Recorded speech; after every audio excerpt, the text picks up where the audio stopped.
या बातमीचे प्रायोजक आहेत सरगम कलेक्शन। रमजान निमित्त होलसेल पेक्षा स्वस्त ब्रँडेड शर्ट। आमचा पत्ता जगदंबा चौक, सोलापूर।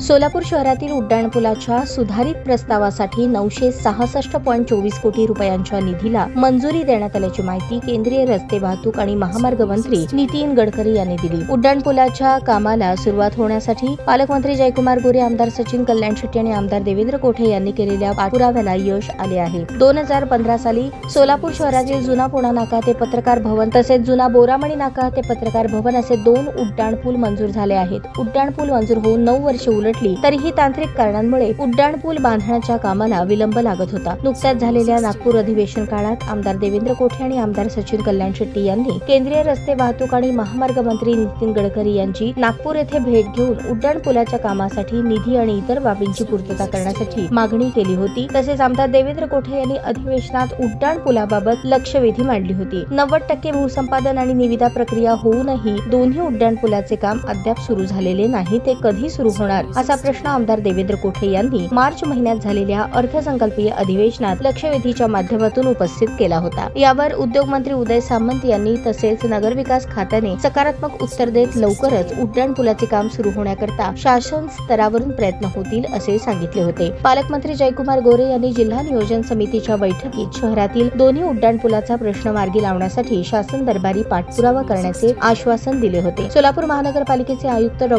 सचिन ओंबासे यांनीही उड्डाणपुलाच्या निर्मिती प्रक्रियेला वेग येण्यासाठी नियमित पाठपुरावा सुरू ठेवला आहे। पालकमंत्री जयकुमार गोरे, आमदार देवेंद्र कोठे आणि आमदार सचिन कल्याण शेट्टी यांच्या यशस्वी पाठपुराव्यामुळे केंद्र शासनाने सोलापूर शहरातील दोन्ही उड्डाणपुलांसाठी 966.24 कोटी रुपये दिले आहेत। आता उर्वरित भूसंपादन आणि तांत्रिक बाबींची पूर्तता झाल्यानंतर उड्डाणपुलाच्या निर्मितीची प्रक्रिया मूर्त स्वरूपात येणार आहे। ताज्या बातम्या पाहण्यासाठी प्राईम महाराष्ट्र न्यूज चॅनलला सबस्क्राईब करा।